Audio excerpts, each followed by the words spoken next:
Welcome back to Follow the Rabbit, where we decode cultural phenomena to help you update your mental models of the world. As we wrap up March 2025, Johannes and I reflect on the cultural signals that caught our attention this month. And there's, a world in which so much is happening at such a rapid pace. We tend to use this as a way for us also to reflect what was really important to us and also what might be unnoticed. And in this episode, we decided to go back to a few of our um, themes that we addressed in previous episodes and previous seasons. So we have another look into what is happening with Erewhon, not because we're obsessed with the supermarket, but because we wanted to explore what it represents culturally.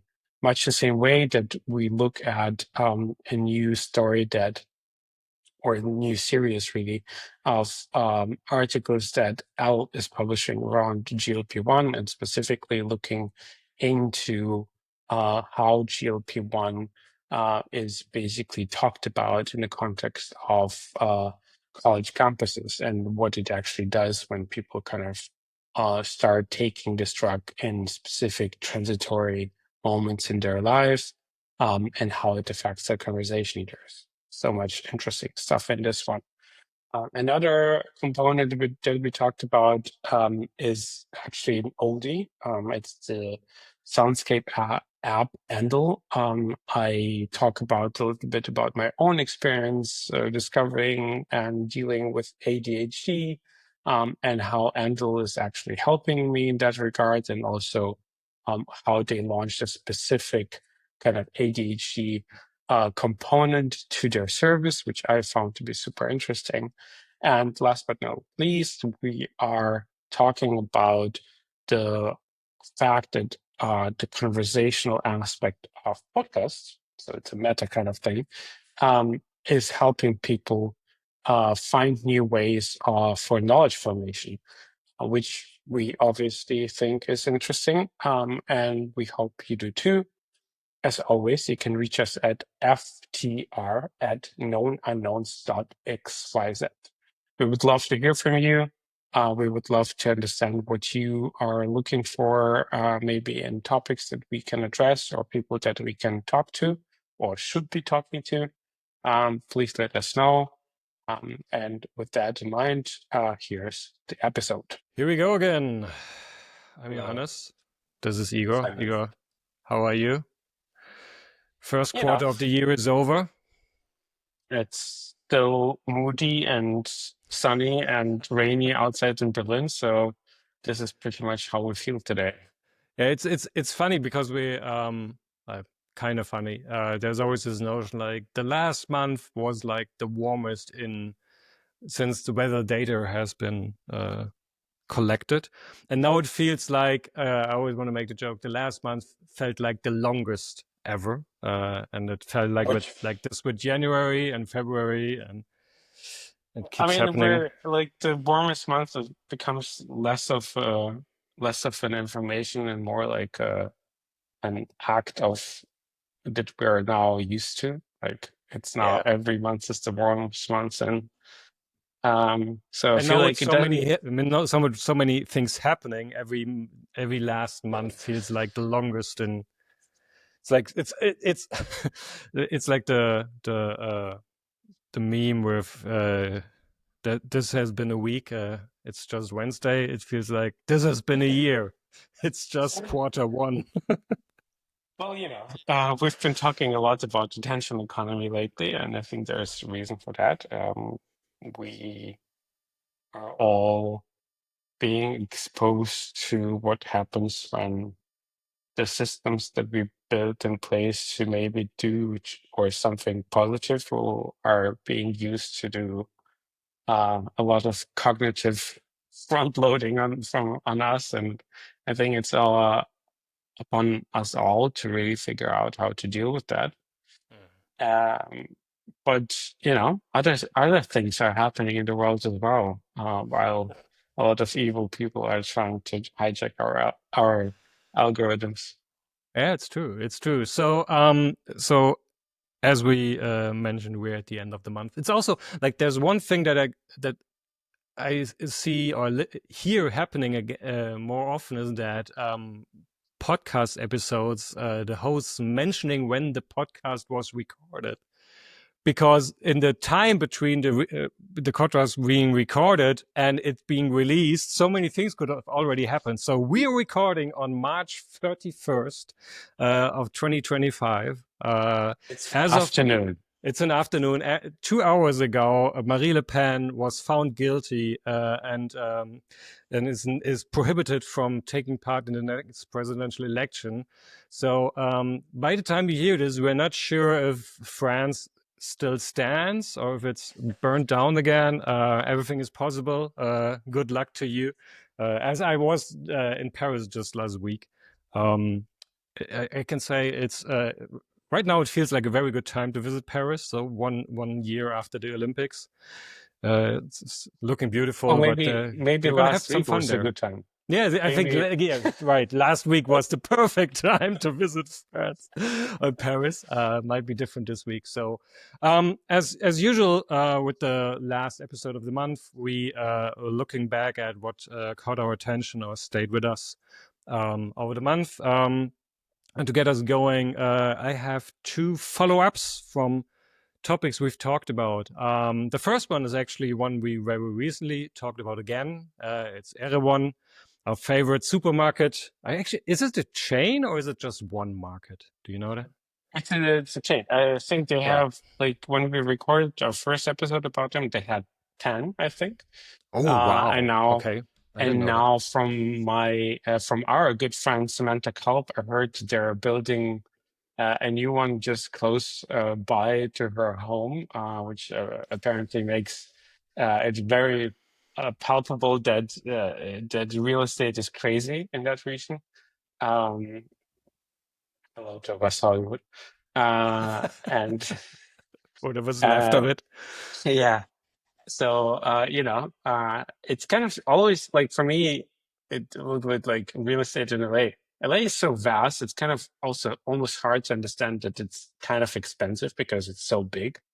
Hmm. And you would kind of think there are still kind of pockets that would be affordable, which is not the case. Which is kind of like really smart, mind-boggling. Yeah. So I'm trying not to take debate to quickly pivot into the release of Ezra Klein's Abundance book that's all about Californian cities not being able to build and what to do about it. No, so the reason I bring Erewhon again, so we talked about it a couple of seasons ago, and then talked about it in the context of the $19 strawberry.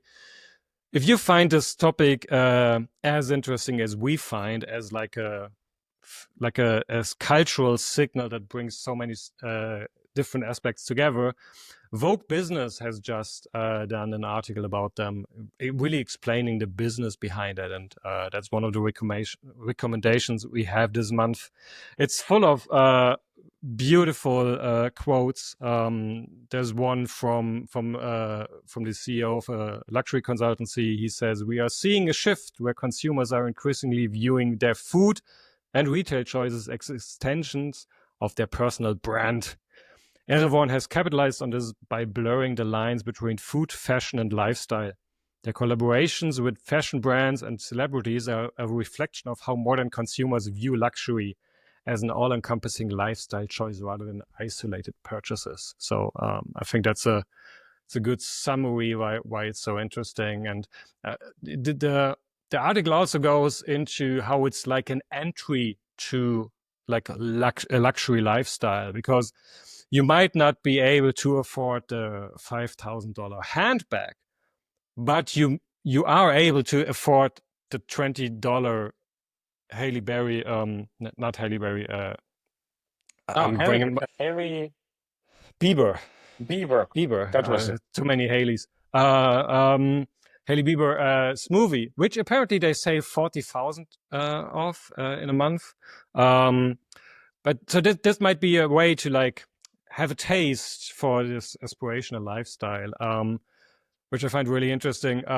there's like one of the brands that they work with. There's a quote in there that I also find really interesting. Erewhon dictated our pricing so they could get their desired markup, and we decided we had to forgo our margins to stay competitive. We essentially were losing money to be on Erewhon's shelves, but the brand credibility made it worth it.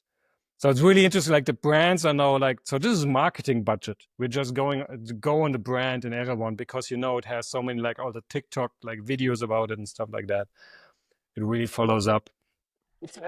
I mean, it is like it's connected with something that I actually looked at recently, and it's brands like Touchstone, for example, which is a hand sanitizer um, that managed to captivate Gen Z's attention quite a bit because they basically packaged the hand sanitizer into something slightly more beautiful, slightly more colorful. They added flavors to them, and most importantly, they made them limited editions in the sense that they're kind of like bringing out a certain kind of thing for a while, and then they take out a brand. And it created like they grew between 22 and 2024 from 16 to 100 million in revenue with hand sanitizers. And by all means, this is a product that is like $10 or $12 a piece, which on a purely product level, as in it is hand sanitizer, you can get for $2 and everywhere. But people are crazy about having the ability to communicate class, communicate aspiration, communicate the fact that they want, to show to people that they actually bought something that's $12, with despite the fact that they could get the same thing for two. So yeah, I think I think those, brands, companies as a mirror to ourselves uh, are quite useful in understanding what is being triggered in us as a society. So we see them as MacGuffins about a conversation about a lot of different things, I think, in culture and what they kind of like mean. Yeah, just listening to you, I had this thought of there's an interesting thing of that might happen. I'm actually not quite sure, but there's usually you say with these luxury products, they're like status signaling, like they communicate to your surroundings, hey, I'm able to afford this, I'm part of this lifestyle and stuff like that. And I'm wondering, especially with these products, like hand sanitizer, stuff like that, that you don't really show. I mean, sure, you might have them on your sink in the bathroom, so when guests come, they're like, "Oh, it's a nice soap or something like that." But I think there's an aspect of status signaling to yourself, like, so, oh yeah, I'm Yeah, part of that. And it doesn't even matter if others realize it. I'm telling myself, so I've made it. I've arrived. It's a confidence thing and things yeah. like that. I think that's an important It's a part. sense of belonging. I think like Sure. Yeah. and I think Yeah. to kind of bring it back to our original life after lifestyle essay that started all of this. Um, NFTs, any kind of form of collectibles are buying into a, a quite manifold subset of things that are motivating you. But the one core aspect that people who are just judging that behavior are often overlooking is that all of it is connected to the loneliness epidemic. And that people are, for lack of better ways of thinking about this, are buying into belonging. Yeah. Now, whether or not this is actually a healthy way of dealing with it is, I think, is in itself probably the work for a couple of PhDs.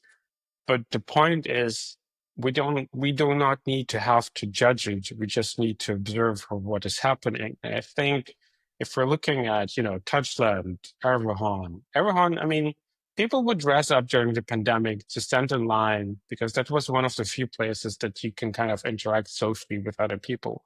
So it was everything else was closed, but because it's a supermarket, you can kind of like socialize there. And so people would dress up and stand in line and do this. And people are buying jelly cats, those, what's it called, the kind of like blind boxed um angel something figurines, that are basically driving everyone crazy, creating huge revenues. And it's like magic cards. They're part, you're buying a ticket to a community, and thus you're buying some form of comfort Yeah. for yourself. Yeah, I I mean, think that's it directly connects, like, so according to the article, like one of the biggest things that Erewhon's got going is like a members club thing, where for $100 or $200, you become part of that membership, and that gives you not only like a free drink, it gives you also exclusive access to like merchandise or stuff like that. And then again, you had to think of that when you said like the search or the longing to belong. So it's also part of that, and I find it really interesting because it's not just I want to communicate that I'm part of this group. I also want to tell myself I'm able to be part of this group. My favorite quote from the article is from a customer who says, "I feel calm here. No one's stressed, but that could also be because everyone's rich." I think yeah. that's a good point to end it there. So that was our follow up on Erewhon. It's also interesting to see how everything's developing concerning GLP-1s, Ozempic, Wegovy, and one of the interesting signals is that Elle, the I think women's magazine, mostly online magazine, has started a regular column about the effects and cultural implications of GLP-1 drugs. So that a women's magazine would go for that in like regular fashion, not just saying, "Oh, from time to time we're gonna report on that," but we actually have an ongoing column to look at the effects of that. It's quite interesting. So one of the first articles they have is about GLP-1 drugs on campus or as used by students. That is really interesting because it seems to be a thing where a lot more women are taking the medicine, but nobody wants to talk about it. The reporter writes she has never, ever experienced a cultural phenomenon that is so huge, but nobody wanted to talk about. She was only able to talk to some experts who do research on that, but actually finding people who use it was almost impossible because it's such a cliche. And because people are, there's this strong notion of if you lose weight, you should do it on your own, and not with the help, not with the help of some medication. Also because the medication is so expensive. The interesting part is, I think she found one woman who was willing to talk about it, and then also said like she's approached quite a lot about when people understand, oh, she's using that, and then people want to know. And she, for example, said that she's only approached by women who are not overweight. They are the ones who want to know, where do you get it, and how does it work, and what does it do to you. So she says the people who ask me for it are people who are skinny already. So that tells you a lot. And then in It's other kind of words, yeah. it's kind of interesting because I personally know two people who admitted to me that they're taking Ozempic, and the first person, a man, admittedly, we met through a friend during dinner, and he kind of arrived a little bit late, said, "Let's order food." I'm on Ozempic, so I might not even be want to eat that much, but I will order just because it's social thing to do. And it was interesting to me that at that time I found it to be, I know what it is, I know kind of the context of it, but when somebody arrives at the table and kind of like basically tells you that they're on Ozempic, I found myself not knowing what exactly I'm about to say to that. Like, because how do I acknowledge that? And I thought it was an interesting experience as to how to normalize, also speaking about certain things, because it was startling. And I think I'm being fair probably to the person saying it, is like he also liked the idea of seeing how people react Yeah. to that statement. Yeah. But I thought it was just an interesting experience of feeling, oh, okay, I didn't really know how to react to that. And if you know me a little bit, I'm usually not shy on having an opinion. I mean, it's the article goes on about like how is like college is usually the time where people, if they haven't done it in their teens, starting to develop an eating disorder, because there's so much connected with like you probably want to have a lot of sex, you want to be really attractive to the opposite sex, you yeah, and all of that stuff. And so they say like there is actually, if you lose weight quite fast, people expect like there's two things: either you have an eating disorder or you're using Ozempic. And I think that's, so I'm continuously fascinated by how GLP-1 drugs really bring to the forefront all our super complicated ideas around that. And so the article sums it up in with a quote: "In other words, Ozempic encapsulates the paradox of a society that purports to prize self-care and wellness while also upholding an ideal of ultra thinness at any cost." And I think this is so, I'm pretty sure we're going to come back again and again to this topic. Also, like we mentioned in an episode before, that when the patents will be dropped for outside the US next year, it's going to be really, really interesting. Like what are the effects and approaches to it. And we're going to have a lot more study results by next year about like the indirect effects and topics like that. So it's really interesting. All right. Well, I brought something that is both new and old at the same time. And new as in it's a new kind of behavior on my side. Um, but it's not new because Endel, a Berlin-based startup that started actually quite a while ago in 2018. And I'm pretty sure like this is one of those things that I'm sure you told me about. Yeah. Because generally those kind of things only arrive at my desk through Johannes. Andal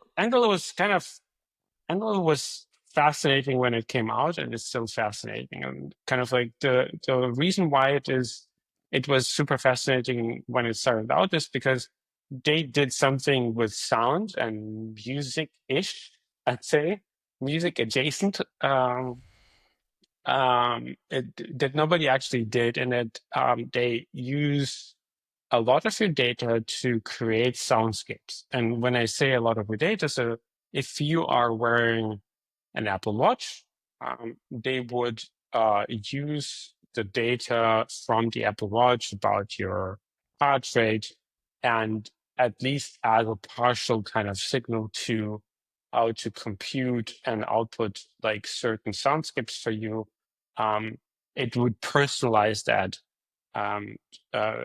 for your environment. And from the get-go, I mean, so the team behind it is for a startup team, a very interesting kind of composition out of both startup people, but artists. They were very much inspired by Brian Eno and like airport music, and how music in itself can create a kind of environment where deep thinking is possible. So a lot of it was centered from the get-go around the idea to help people focus, to help people relax, to help people achieve certain states of mind that they prefer. And there is plenty of science around the idea that sound, specific sound, can do specific things for different people.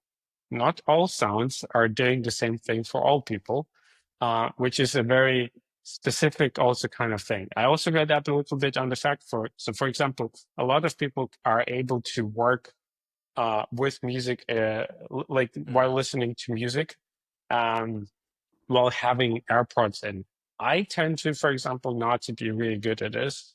And I actually read up there's apparently also science behind that, in the sense that uh, certain, so basically, the closer the music is to your brain, uh, the more it occupies, basically, the more cognitive load it creates. And so when you have a more spatial kind of environment where, like a Sonos box or something like that is playing the same sound in a room, it actually creates a different load on your brain. The science is there, but it, again, also very dependent on the individual, because some people are able to do this very fine, others less so. This is also connected to something that we mentioned in previous episodes, personal culturescapes. I think like this is a very interesting example of a context in which the personalization is kind of justified, because a lot of personalization that we experience is personalization that is hiding behind the purpose of selling you something, right? So you will get personalized ads, you would get personalized something, but the point is not really personalizing in the sense that is actually something that you want to achieve or something that you want to do. It is personalized to lower your inhibition and kind of cater to the fact that you're trying to like maybe you want that pair of shoes, but maybe you shouldn't buy it. But now you're getting the ads all the time, and it kind of creates this feedback loop in which it is harder for you to resist a specific ad if it's catered to you personally. Now, Andal is basically flipping this, and they're like, well, what kind of environments are actually quite useful to you personally? And they have many different soundscapes. They used they started out with specific kind of like soundscapes for work, for relaxation, and I think like from the get-go they had one for walking as well.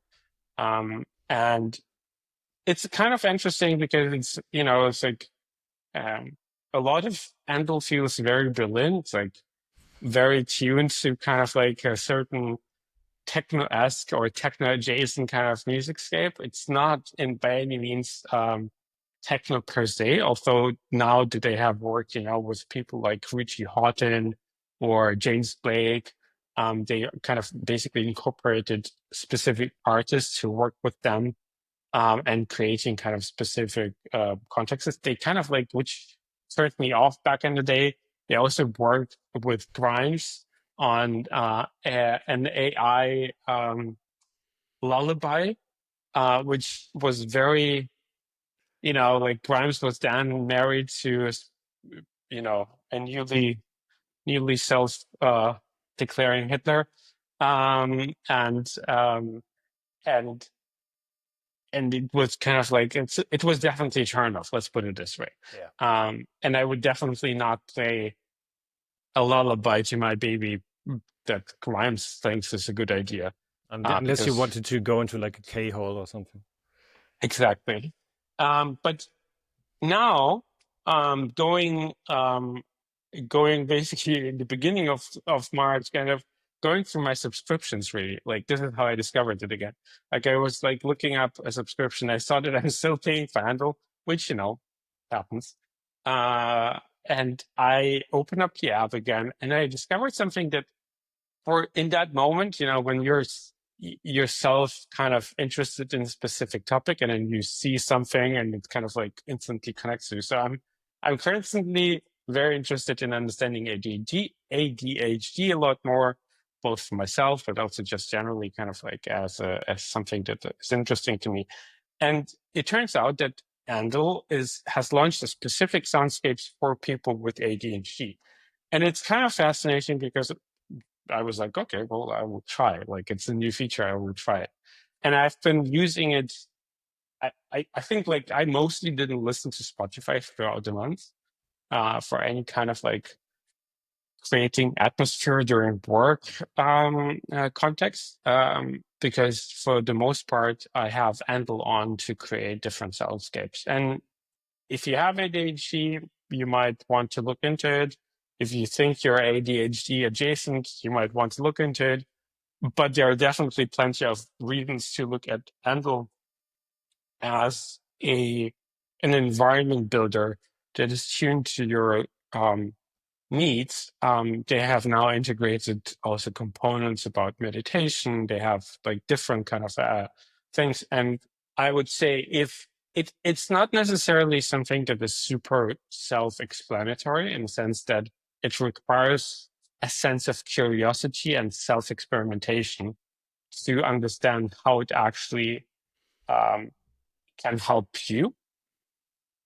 But I would say to based on previously using it and using it now again more often, I'd say it's definitely one of the more interesting still personalization culturescapes or soundscapes that you can engage with. Yeah, for sure. Yeah, I remember like when it started, I was always fascinated by these like personal soundscapes that would just like generate like constantly. And then and Endel were I think not the first ones, but the ones who really put it into an app of just like taking input from your surroundings and creating the soundscape from that. So like one of my favorites is like a one they have for walking, and the beat would just synchronize with your steps, like and that is just a really fascinating effect when the beat like it speeds up and then it hits like exactly like your cadence, and how that would work and how that would feel, that I found really interesting. Like the deep focus one they have, where they worked with Plastic Man, which you had in Horton, is one that I think I like. I've tried to remember, but I think there's definitely some, and it might be my master thesis, but also some other like large documents that are like listened to it constantly, because it's a bit strange in the beginning because it's like really stumping techno, but it actually works quite well to really get you into like a energy rhythm, but focus on it. And they really they figured out how to have the right balance of keeping you engaged without distracting you by the music.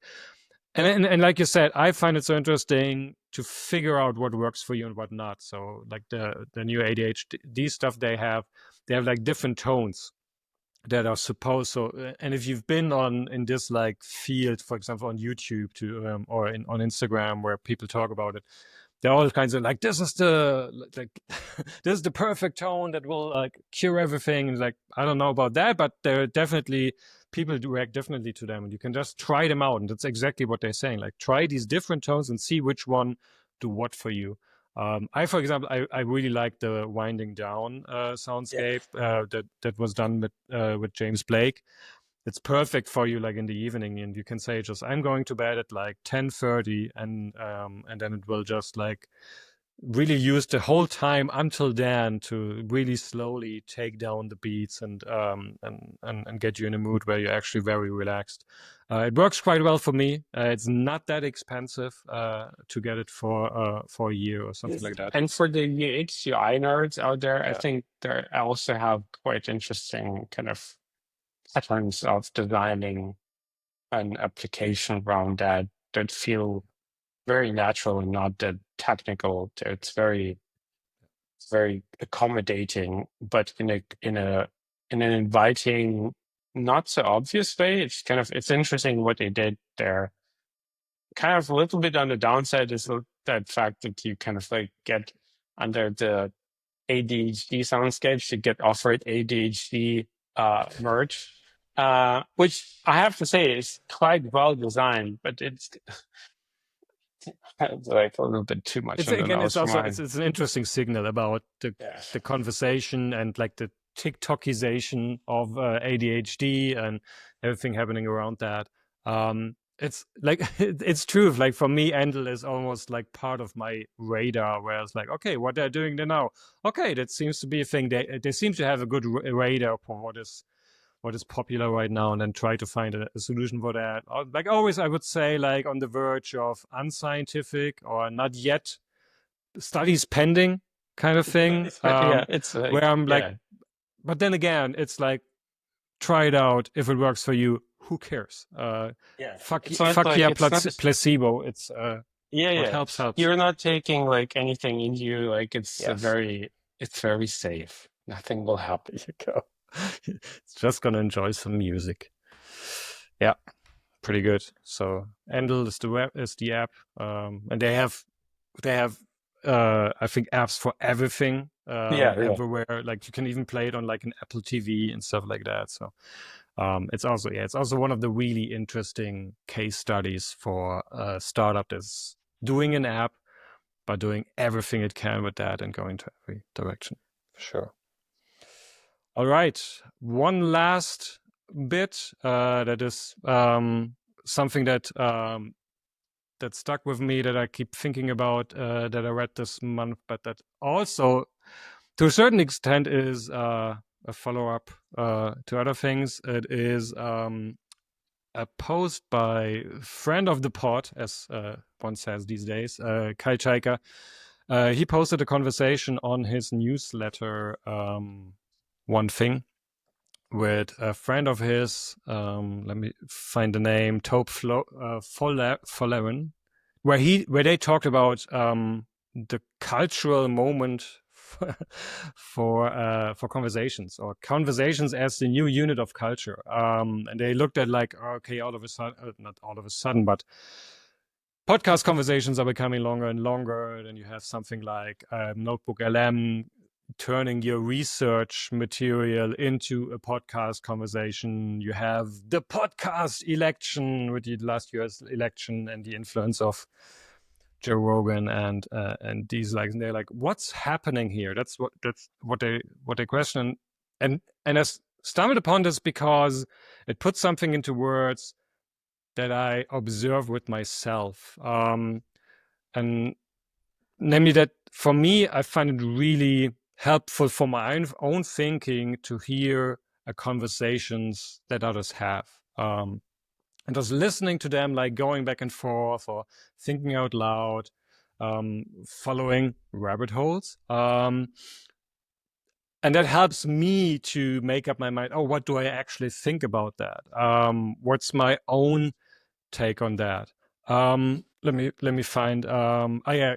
So here's like Kyle even says that. So even the consumer of the conversation, the podcast listener in this case, is kind of a virtual participant because they are witnessing the dialogue happening. So that's something I constantly have. Like, I'm always like, a host asks a question and I'm thinking, oh, well, how would I answer that? Or, oh, in the answer of the guest, I would have also added that. And I find this really interesting because it helps me to make up my mind. And like, one thing I found really fascinating is that they contrast that with how a lot of TV shows are written.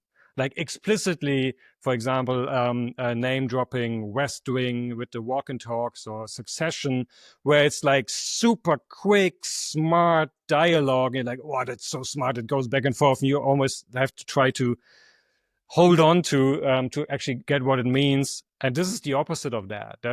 Like, these conversations on podcasts are much slower, much more getting and forth. They might even go in loops, and that can be really annoying if you want them to come to a point. But for Yeah, me, sorry. but for me, it's more like, so I'm making up my mind or my point while listening to them, that I find quite helpful. I think that's, I mean, that was always the case for us, right? Like during the Yeah. conversation, like you bring an opinion into it, you have like a frame of mind, but exchanging and conversing, um, and getting a feedback loop, that is quite tightly knit is really helpful in also identifying which parts of whatever it is you find, you feel stronger about, you have a stronger opinion about, you have less interest about, so you kind of like, through the feedback loop, you're Yeah. shaping the notion. And I think the cadence, right, like we talked about this like a few years ago, because it felt always alien to me that people would accelerate, speeding, like basically the playback speed on podcast, because it always felt like from an information processing point of view, podcasts are vastly inefficient because obviously you can process the same thing as in form of text and much just more efficiently. But the point of a podcast is not necessarily just information. It is the production of knowledge in real time. And when you observe it in real time, you can have a different relationship to understanding how an idea is being basically shaped, how it is born, how it is basically, you can kind of like notice that. And I think, I mean, personally, we're publishing this podcast on YouTube, we're publishing it on Spotify and all other. I personally tend to not watch podcasts as a video because I find it quite hard, for example, but maybe that's also the specificity of my personal brain. I get distracted quite easily because there is, to a certain degree, not enough information density for me when I listen and watch it. Because I don't know, I think it's more about being used to the fact that, like movies or TV shows are edited quite fast these days. And so when there's nothing really happening on screen, because you're kind of just watching one or two people having a conversation, I personally find it quite hard to follow. And I get distracted. And then I get distracted not only from the video, I also get distracted from the audio itself as well.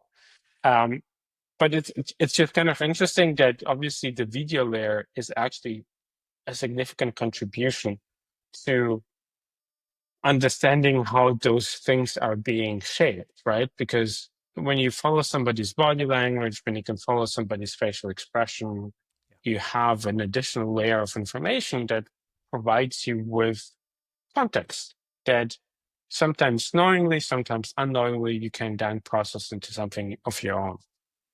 Yeah, I mean, it's like all the current signals around podcasts are pointing towards video. Like that seems like YouTube is becoming such a much more important platform for podcasting. I mean, it's also fascinating how podcasts have become this like cultural phenomenon where they like can book stadiums now in some degrees, or even just like live podcasting. Apparently, from what I hear, South by Southwest this year was basically one continuous live podcast. Like everybody was there at some point, did a live podcast on stage or off stage. And it tells you something about the relationship that we as listeners have to the hosts. I mean, to a certain degree, you could say, and Kyle and his friend are going actually into this, like this. They're almost like the new like news anchors, like the person you have a relationship to, the person who helps you make sense of the world by basically thinking out loud for you. And you build a trust relationship. And then, like podcast has always been the most intimate format because you basically hear the voices inside your head when you listen to them via headphones. And then now you have the visuals to come along with that. It's yeah, for me, it's really fascinating how that works. So let's just take a little bit with it because I find it interesting. You sent me something just the other day, and it definitely clicked for me because I thought about something similar before. And it's Jeff Staple, the owner of Staple Media and sneakers and all that other stuff. I was actually surprised, like in that. And so Johannes sent me a session. Well, it's kind of a podcast, I guess, but it's a dinner conversation. But yeah, exactly, it's a dinner conversation that he organized with 6 other people that he curated, and they went to dinner together. And it's kind of an interesting thing because it's interesting to me because I thought about something similar. Like I used to run those pop-up dinner sessions, networking events, and we started out doing the design phase of those. It's like thinking, could we actually record these? Like, could we capture some of the conversation? Because a lot of the interesting conversations during conferences, for example, would happen not at the conference, they would happen at the dinners that happen afterwards. And so the idea was always like, how can we actually capture that?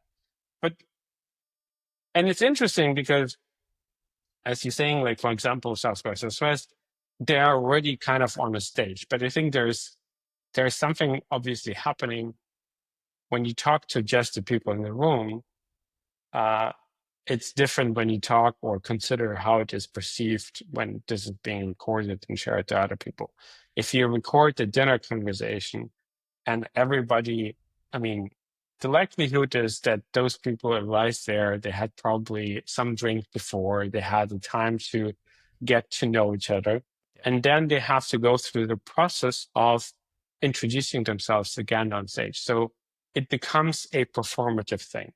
And it is connected, obviously, always to this, I'm blanking on the book's name now, but the psychologist from the 50s that described that we have, different personas, the front, kind of like the on-stage and the backstage persona, in which the performative aspect of us knowing that we are on stage shapes what we're saying.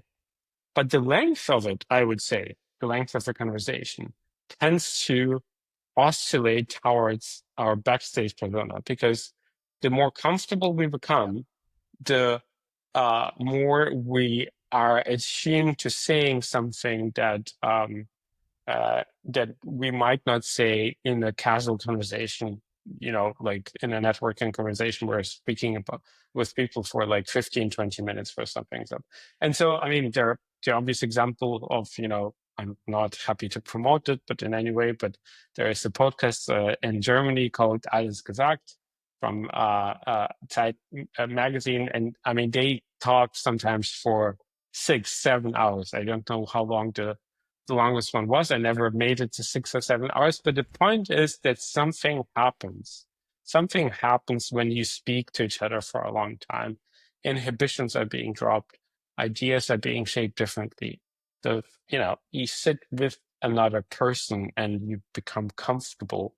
And I think something probably about that plays into this, like, because there's a sense of belonging or a sense of comfortableness that makes you speak in different ways. And I think the master of this really, for me, is Stanford Gozo of Talk Easy, who is able to, get people to talk about very intimate things without it being ever awkward or staged in some way. Yeah, I'm gonna really go on a long jump here from Sam Fragoso to Trump, because Okay. I think that's the the thing really with these longer conversations. It's impossible to not appear human in those, and I think there's a theory that Trump appearing on all these long form podcasts like Joe Rogan actually made him more human, because he was not just appearing by sound bites as on the news. Or it's like one of his speeches that almost nobody who wasn't at a rally ever saw in his full form, but only like the highlight reel of the most craziest things or stuff like that. And so people had a different relationship to him when they heard him for 2 hours or 3 hours on a podcast like that. And that's what's happening there. I think the one thing that I find really interesting about that video of Joe Staple and his guests having dinner is it how the atmosphere changes when people are eating while having this conversation, because all of a sudden it's not all about the conversation, like sitting on a stage being everybody's like, okay, what am I gonna say next, completely focused on the conversation. You're also eating, and then it's really interesting because before the dinner he spread some cards with questions, and everybody's like picking up a card and asking it a question to the table. It has a very different atmosphere, and people the participants seem more relaxed, and so the whole conversation is about hospitality, but they have people from streetwear and diplomacy just sharing what that means for them. They share a lot of war stories, like you do at a dinner table. It's a bit strange to to watch that and not eat. It's strange watching other people eat and have a conversation while you're not eating. So if you watch it, and we're going to put it in the show notes, if you watch it, I can recommend getting something to eat while you watch it. It's very much worth your time. But I find this really interesting how all these like dynamics are developing, and we seem to look to go for that because there's such a strong urge for that. I think at some point that they going back to the newsletter from Carl, they say, I think the current obsession with conversations as a medium of engagement is also a response to our collective dissatisfaction with passivity, which is the primary way that many of us receive information. So we watch Netflix, we doom scroll, and this is a different way to do that. And I mean, it's like just for us, I find it super interesting to look at, like, so we prepare for conversations that we have here on the podcast. We talk before, we talk with the guests, but then at the minute we hit record and the guest says the first sentence, everything's like forgotten. And of course you have your context, but then the guest or somebody is saying something like, oh, this is interesting, that reminds me of something, and you take it from there, you explore. I mean, this is why we're calling it Follow the Rabbit, because we just follow the rabbit holes that appear while we are recording this. And so, yeah, this article or this conversation just put to words something that I was feeling. So that's why it stuck with me. Yeah, absolutely. So if you want to invite us to your dinner conversations, we're happy to join. Yeah. So now that we broke the fourth wall more than once, I think it's a good point to end. And as always, we'd love to hear your thoughts. Interesting. I mean, we're seeing, we're getting feedback. We are getting a lot of interesting emails also, like basically asking us about the process and so forth. And we're always glad to engage with that and also get new ideas from it. So feel free to reach out at ftr@knownunknowns.xyz. We'd love to hear from you. Talk to you in the next one. Bye.